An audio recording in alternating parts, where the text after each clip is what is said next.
Hello and welcome to Our American States, a podcast from the National Conference of State Legislatures. I'm your host, Ed Smith. Cybersecurity is an essential ingredient to reliable utility services, so within their states, PUCs have an essential role in cybersecurity. That was Lynn Constantini, a cybersecurity expert with the National Association of Regulatory Utility Commissioners. Also joining the discussion is Patrick Miller, CEO and owner of Ampere Industrial Security, who brings more than 35 years of experience in the security field to the discussion. Our conversation focused on cybersecurity of energy systems that are increasingly being targeted by a variety of attacks. While the federal government has some regulatory authority over utilities, state legislatures have a key role in this area through their oversight of public utility commissions. Since the start of 2021, states introduced nearly 500 bills and passed 99 measures related to energy security as of August 2022. Constantini and Miller discussed the rise in threats and attacks, the type of attacks that are most common, and the difference between attacks on information technology, or IT, and operational technology, or OT. They also discussed the steps states already have taken to counter cyber attacks. Here's our discussion. Lynn, Patrick, welcome to the podcast. Thanks, Ed. I'm happy to be here. Thank you for having me. Just to get started, I wonder if each of you might give a brief explanation of your organization, your role there, and how it fits into this wider conversation of cybersecurity in the energy sphere. And Lynn, why don't you kick it off? Well, the National Association of Regulatory Utility Commissioners, or NARUC, is a nonprofit organization that represents state public utility commissions, or PUCs, who regulate utilities like electric, natural gas, water, and transportation within their states. The mission of a PUC is to ensure reliable, safe, adequate utility service at fair and reasonable rates. Cybersecurity is an essential ingredient to reliable utility services, so within their states, PUCs have an essential role in cybersecurity. NARUC's mission, then, is to help improve the quality and effectiveness of public utility regulation. One way we do that is by providing education, training, information, and technical assistance to our members. I'm the technical assistance group, part of the technical assistance group, called the Center for Partnerships and Innovation. I'm the deputy director, and I specialize in the areas of cybersecurity, energy resilience, and emergency response. And Patrick, how about you? This is your own company, as I understand. Tell us a little bit about that. Yes, I am president and CEO of Ampere Industrial Security. We are a specialized consulting firm. Our focus is on OT, or operational technologies, ICS, industrial control systems. We do both cyber and physical security. Our firm works with industrial organizations, kind of asset owners, to manage the intersection of security with regulations and standards to keep them ahead of their adversaries and their auditors. As for my background, I was one of the original architects of the NERC-CIP standards, along with Lynn. I was the first NERC-CIP regulator in the country. I've helped various U.S. states, Canadian provinces, various countries around the world with critical infrastructure, security, and regulatory issues. Well, Patrick, let me stick with you for a minute. Can you talk a little bit about sort of big picture of how the cybersecurity landscape has changed in the last several years? Yeah, certainly. I don't think we could have foreseen where we are now 5 years ago. So things have changed significantly from kind of what we expected.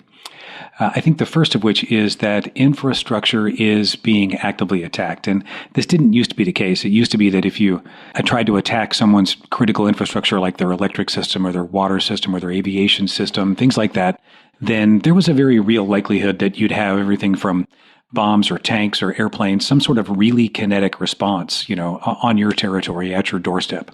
And it was a significant deterrent for a long time.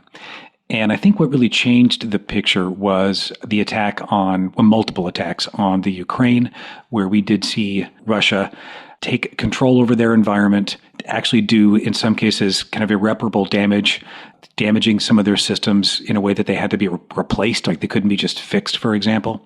It was a full attack on their power system, and it took out, power in December and a bad time. So when we thought that this kind of thing was off limits, it didn't just happen once, it's happened twice. And since then, it's happened in other territories as well. So that was something that I think we didn't really expect to change or change as much or quickly as it did. The second key issue is digital transformation. It's definitely gaining steam, and it's moving in a direction opposite of where our legacy environment is or was, which is essentially frozen in time. So we have this legacy install base everywhere of analog equipment that runs all of our critical infrastructure. And then we have this bunch of new digital stuff that's being inserted into the mix. In some cases, it's replacing the analog gear, and in other places, it's kind of augmenting it or being bolted on or added into the mix in creative ways.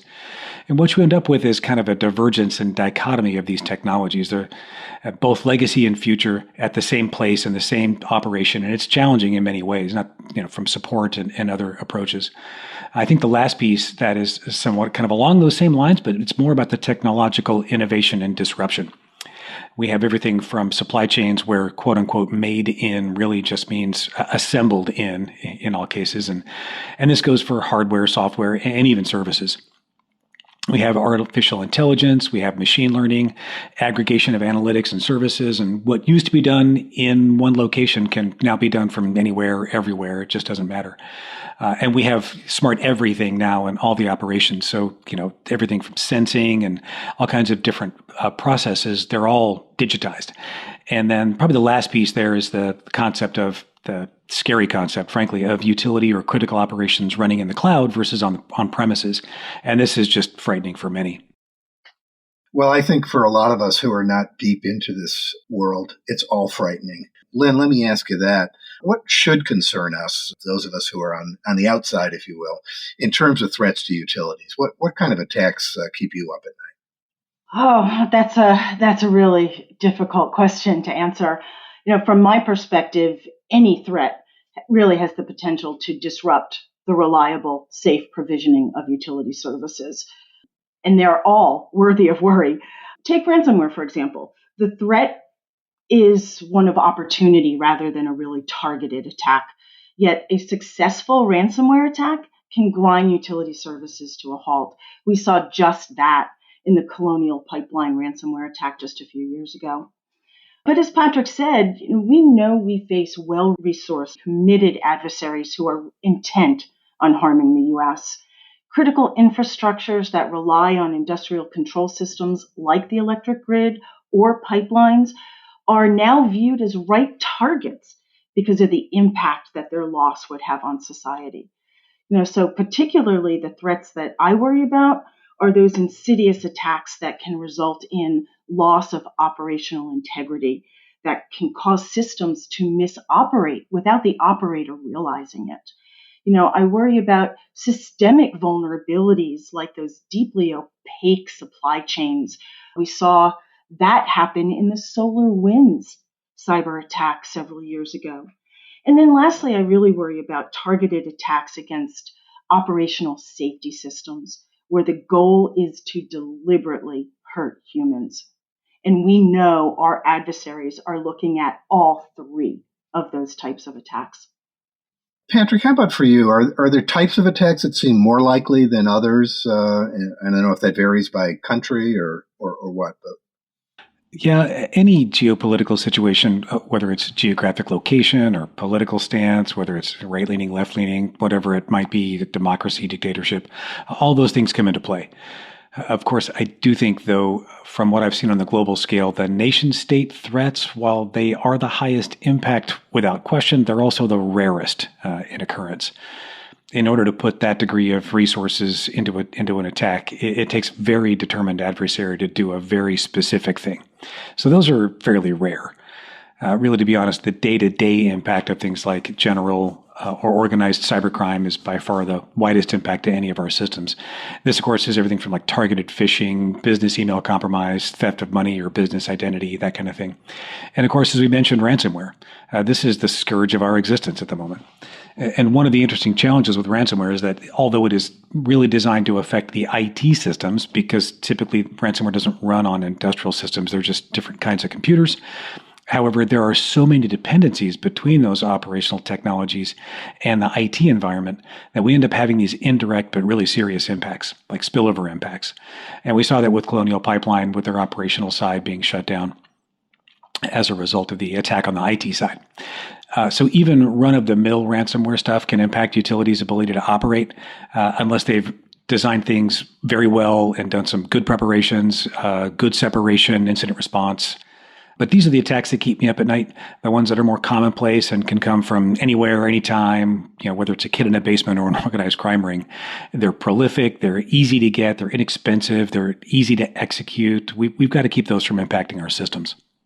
Now, Patrick, you mentioned IT and OT, and I have a basic understanding of that, and I emphasize the basic part.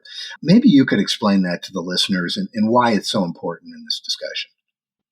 Sure, and that's a key distinction. Great question. So IT is information technology. It's the systems that really kind of run the money or enterprise side of your organization. It's your website, customer portal, HR platform, finance, accounting systems, workstation servers, databases, laptops, all those things, email systems that you use to run your business operation and make the business money and manage its people and that kind of thing. OT, or it's operational technology, or sometimes called ICS, or industrial control systems. These are all the industrial technology components, and these things used to be like physical or analog. They'd be like a spring or a float, a valve, these kinds of things, and now they're digital. But they're still operational technologies. So these can be like sensors or actuators or, temperature, this kind of stuff. And it'll talk to another computer that says, hey, temperature is this, open this valve, or, this breaker opens because of a certain electrical condition. But those are purpose-built technologies. They're typically not very smart. They don't do anything other than what they were designed to do. So they don't run anything else other than kind of some simple logic that says, do this thing. We've done this because digital technology is actually better at doing this work than the analog stuff. It requires less calibration, it's more reliable, but it also comes with a lot of the same kind of vulnerabilities that anything with a chipset comes with. So while they're better and they operate more efficiently, they do come with a little bit of additional risk as a result. Sure, that makes a lot of sense. Thank you for that. I know more now than I did 2 minutes ago. Lynn, when you think about these threats, particularly in the utility area, do you see big gaps in utilities' ability to meet these threats? And is there something legislatures can do to help their utilities with that? One misconception that we really have to address is that there is a one-size-fits-all solution. There isn't. Every utility is different, and even the systems that they're operating, as Patrick just pointed out, are very different, IT versus OT. But even with that, every utility should be paying attention to understanding and mitigating cybersecurity threats. So a lot of standards, frameworks, and guidelines exist to help utilities do that. Some utility sectors, like electricity and pipelines, have mandatory and enforceable standards for some utilities. But other sectors have taken a less prescriptive approach to regulation. I think state legislatures can really help clarify the roles and authorities for oversight of utility cybersecurity within their states. If authorities aren't clear, to clarify those authorities. I think legislatures can also provide clear expectations for regulators regarding the regulator's oversight of industry cyber risk management practices, and ensure that the agency that the legislator tasks with implementing those policies, like a Public Utility Commission, has the resources it needs to do so, both dollars and manpower.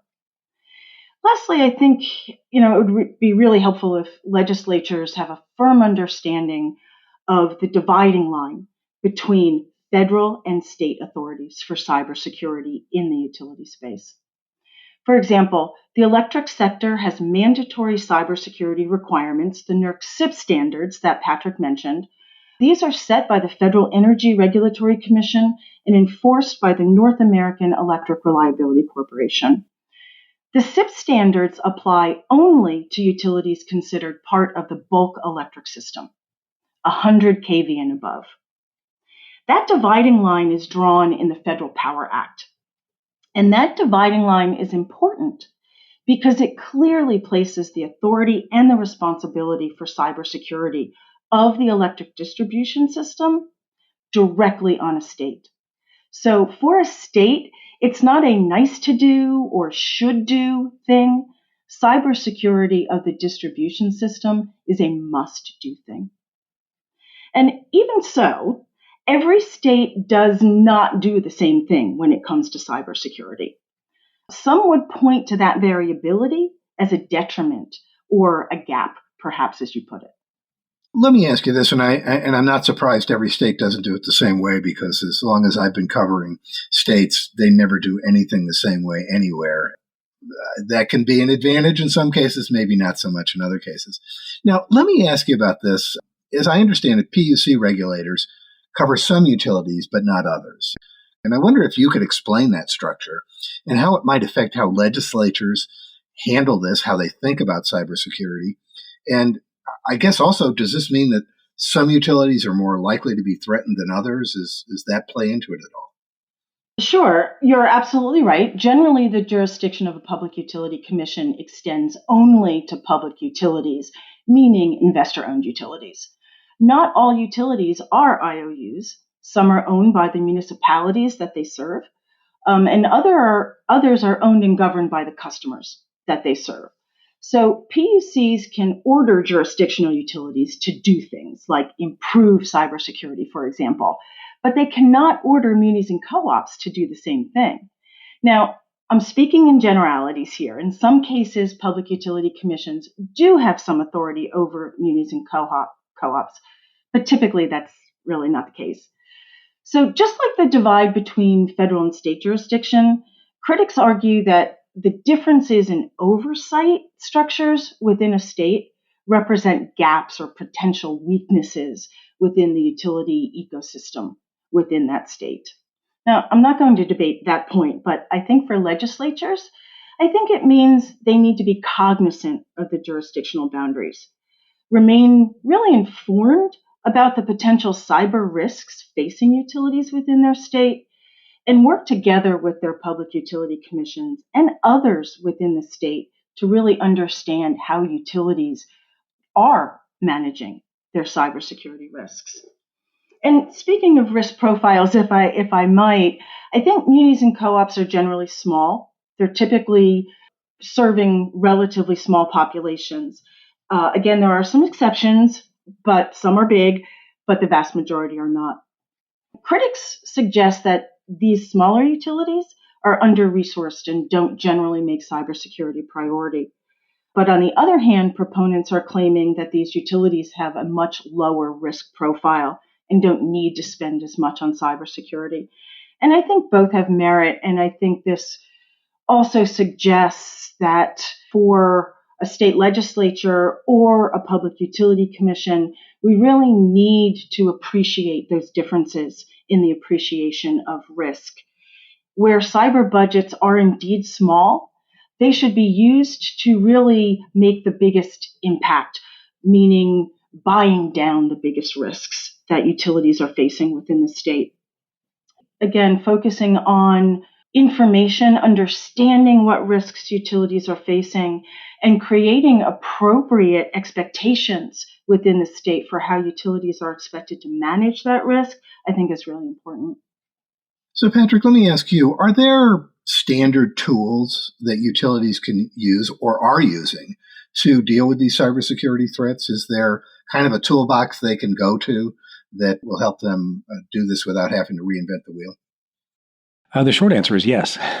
The longer answer is there are so many tools that it really is just mind-blowingly complex for most of them that are coming at this from a new to cybersecurity perspective. And no, you don't need to go out and buy every single security widget or tool out there. And most of them, even if you buy them, you maybe not fully implement it or maybe not get trained on it, so it isn't really as useful for your company. And honestly, if I only had let's say $100 to spend on cybersecurity, the first thing I would do is train my people. Because with trained people, they are remarkably skilled, especially in the electric power space, gas space, with these infrastructures. They're really good at working with what they have. And the more they know and the better they understand how to apply cybersecurity to their unique situation, even better. I've seen municipalities and co-ops, they're incredibly resourceful. With the right knowledge and skills, they can come up with some really creative solutions on a budget. That doesn't mean don't give them money, of course, because they're definitely underfunded and under-resourced in terms of the number of humans and capabilities to do this job every day against nation-state level adversaries. So if I only had so much to spend, I would train the people up so they can take what they have and use it in really smart and creative ways because they're really good at that. Lynn, let me ask you, do you see ways that state lawmakers, or our audience, of course, can facilitate the adoption of some of the better cybersecurity practices? Interestingly, NARUC, the Department of Energy, and industry are right now working together to think through that very issue, focused on electric distribution system utilities and the distributed energy resources that connect to them. So first and foremost, the question is, what should those cybersecurity practices be? As we've already mentioned, there are a lot of cybersecurity standards, but which of them are most applicable to the electric distribution grid? Which of them buy down the most risk? And how costly will they be to implement? I think these are really important questions that we have to grapple with. And we're hoping that the end result of this activity will be the creation of a set of cybersecurity baselines that are of interest to states who might be considering their next steps around cybersecurity for utilities. When the baselines are available, I would suggest that state policymakers and energy officials, legislatures, public utility commissions, governors, reps, etc., consider meeting to discuss whether and how those baselines fit into their own policies and regulatory oversight structures within the state. We still have a lot to do here, but as they say, definitely watch this space. Well, so getting different parts of government together seems like an important element of that. I think that's true in so many cases. Lynn, let me stay with you for just a second. When, God forbid, a cyber attack does occur, do you see common strategies that will help communities deal with that and help get the energy system back online and that sort of thing? And are there things state legislators, again, can do to help make sure there's some sort of plan in place? I think if we limit the idea of a community right now to utilities, I think the answer is robust cyber incident response planning. Utilities should have plans that define internal roles and responsibilities for responding to cyber incidents, as well as having detailed steps in those plans that make it very clear what steps to take, as well as when to take those steps in the event an incident occurs. Incident response plans have to be current, they have to be trained to, and they have to be exercised often. So, how can legislatures help? Well, I would say get involved, be proactive, work with PUCs to ensure utilities plans are detailed and sufficient. For example, do the plans include details on when and how utilities will communicate with customers following a cyber event? Another way to get involved is to participate in those incident response exercises. It helps clarify roles and responsibilities, authorities. It helps build information sharing channels, and it also helps set expectations. So most importantly, I think everyone needs to stay informed and work together. Patrick, let me ask you, as you look around, particularly the states, and I know you do a lot of international work, but looking at the U.S., do you see places where laws or regulations have been put into effect that really will be effective in improving utilities' ability to respond to a cyber attack? Oh, yeah, absolutely. And some states are taking this seriously, and they're doing their own thing. They've led the charge, really. In some cases, states like California, of course, come to mind as an example of leading the charge. especially for things like cybersecurity. This has definitely been an area for their utilities. This approach at least definitely has an impact. It can have a significant impact, and I think it'll move the needle in a positive manner, especially for the state in question. It also has a tendency to move the needle not only for that state, but for adjacent states or frankly all states, because it takes the idea that they're pushing from theoretical to actual. It's not a question of could the state actually do this or would they? They did. And it's been done and it's being done. And if you're operating in that state, then you have to comply. So that'll definitely have an impact in a direct way. Also, for those utilities that have multi-state operations, for example, it becomes much more challenging for them to try to maintain different operations for different states. So they try to normalize on what their high watermark is. Now, I think the challenging or possible downside to this is you end up with a patchwork of different state approaches. And from all the utility perspectives, this makes it more expensive overall. It also makes things like different technologies and different services that support these companies more challenged to try to meet this difficult patchwork of approaches and solutions too. So your service providers can provide one thing, or they have to provide 50 things or 50 plus things, for example. So it does raise the overall cost and expense and frankly the friction. So that said, should it be done? Yeah, sure, because it needs to be done. Inevitably, we see things like this happening as part of the standard legislative process at the federal level. Like all of the situations where this patchwork effort is inevitable, we end up with these kind of different approaches, different directions, and then there's some federalized norm that comes in at a minimum baseline of acceptable risk. And then all the states can kind of add to that as they see fit. So as a natural process, there are some doing this, and then there are some leading the charge, and they're doing great stuff.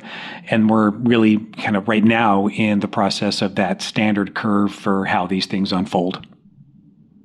We're going to wrap up here, and I'd like to ask you any other thoughts you'd like to share with our listeners, including, I think as we've discussed, how they can better inform themselves on this topic and educate themselves. Lynn, why don't you go ahead? I think I'd like to end by returning to the beginning, one of the first things we've talked about, and that's the changing cybersecurity landscape. As we noted, this landscape changes quickly, it changes constantly, and it's only going to continue to do so. We all have to be diligent, but we have to stay flexible. We not only need to be able to address today's threats, but we also need to have that flexibility to be able to respond to emerging threats. Training and education, especially for policymakers and regulators who aren't on the front lines and aren't necessarily especially technical, but nevertheless have really essential roles in the cybersecurity for their state's utility ecosystem, it's really important. NARUC provides a lot of cybersecurity resources for its members on its website. They're available to anyone, and I think state legislatures will find them equally as useful. We hold webinars, too, that state policymakers are welcome to attend. And lastly, I'll mention that NARUC conducts in-person cybersecurity training for its members. NCSL has a standing invitation to participate. Well, thank you very much. And Patrick, how about you? You get the last word here. Fantastic. Yeah, I agree with Lynn on all points for the training components. And I've been part of those workshops. They're fantastic. So as a state legislator, you can't get a better, more effective resource targeted directly at your level. It's got great content just for you. So solid plug for the work that NARUC is doing there. That said, I want to pick up on what Lynn mentioned around the changing threat and vulnerability landscape. This is only going to accelerate with things like artificial intelligence and machine learning entering the picture. I think what most struggle with, though, is that we're not going to be able to stop this innovation. Legislation says, tap the brakes or quit. That often has unintended consequences, and it really just pushes things to a darker or more criminal market. So Pandora's box is open. And what makes much more sense here is to make friends with all of these technologies and kind of teach them good manners. Just saying stop altogether, that's going to have some negative unintended consequences, really, while the technology just races forward. So better examples I've seen for this kind of existential cyber risk is to use other areas where we've had similar risk profiles, and I don't want to say solved the problems, but we've gotten much better at it. One of the fairly good examples is fire. We still have fires, whether they're intentional or unintentional.